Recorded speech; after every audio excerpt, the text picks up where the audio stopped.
Donc voilà l'étape peut-être la plus compliquée de tout ce que l'on doit faire pour réaliser la maison.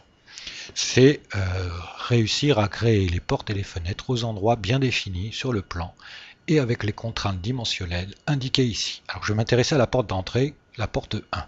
Elle fait 2 mètres de hauteur sur 1,1 m de largeur. Et de plus, si je regarde par rapport au plan, je vois qu'elle doit être centrée par rapport au mur intérieur.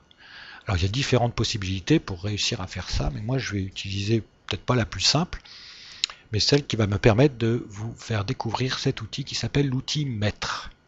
Alors l'outil mètre, tout simplement me permet par exemple de faire des mesures. Vous voyez, si je me place là, je vois écrit extrémité jusqu'à ici extrémité, je vois apparaître 2,70 m. C'est la hauteur de tout ça. Ça me permet de faire des mesures. Alors 2,70 m, je vous rappelle, j'ai 2,30 m de mur et 40 cm de fondation, enfin d'épaisseur de plancher. Je vous rappelle que l'axe rouge, c'est le sol. Donc on voit que je vais bien en dessous.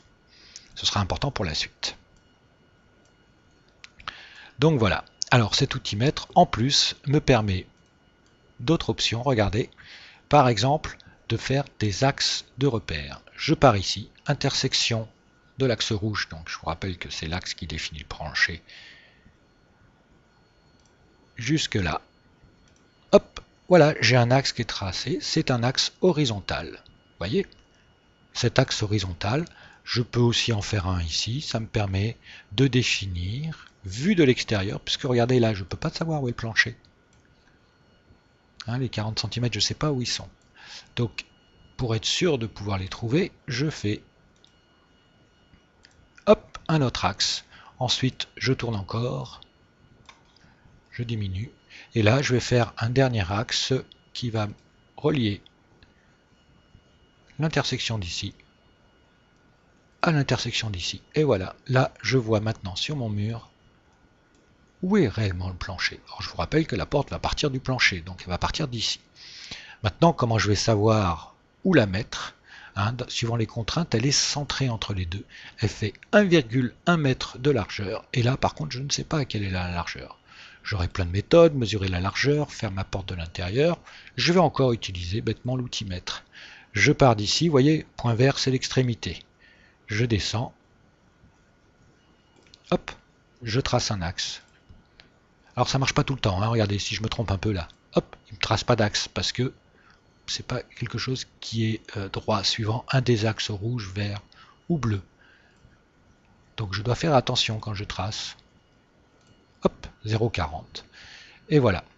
Donc là, je vois mes murs extérieurs. Je n'ai plus par exemple qu'à continuer. Écoutez, je me fais plein de repères. On verra qu'après ces repères,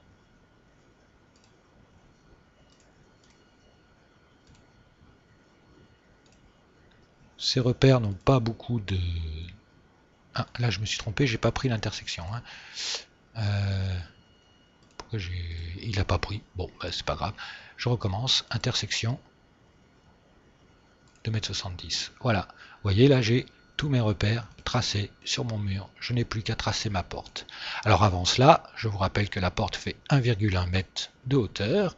Ici, de ce point-là, donc je vous rappelle que c'est les bords des murs extérieurs en pointillé là. Jusqu'à ici, je vois que ça fait 1,80 m. Alors c'est là où je dois faire un peu de mathématiques, tant qu'à faire. Pourquoi pas. Calculatrice, j'ai 1,80 m entre les deux murs intérieurs. Ma porte fait 1,1 m.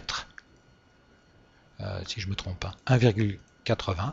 Ma porte fait 1,1 m de largeur. Ça veut dire qu'il me reste 70 cm à répartir équitablement de chaque côté. J'aurai ma porte de 1,1 m qui sera bien centrée. 70 cm divisé par 2, ça fait 35. Ça veut dire que j'utilise mon outil mètre. Je pars de là. Je bouge de 35 ici. 0,35. Vous voyez, là, je tape carrément à la main. Et ça me permet d'avoir un petit point repère ici. À ce moment-là, je sais que ma porte, elle part de là, hauteur du plancher. Elle fera 2 mètres de haut, donc je tape 2. Et puis 1,1 m de largeur. Et voilà, ma porte est centrée entre les deux murs. Elle est à la bonne hauteur. À ce moment-là, j'ai tracé la bonne surface. Je n'ai plus qu'à pousser jusqu'à la face. Et ça y est, mon ouverture est créée. Voilà ma porte extérieur qui est tracé. Vous voyez, c'est un peu long tout ça quand même, mais petit à petit, ça va être assez rapide, j'espère, en prenant bien la main.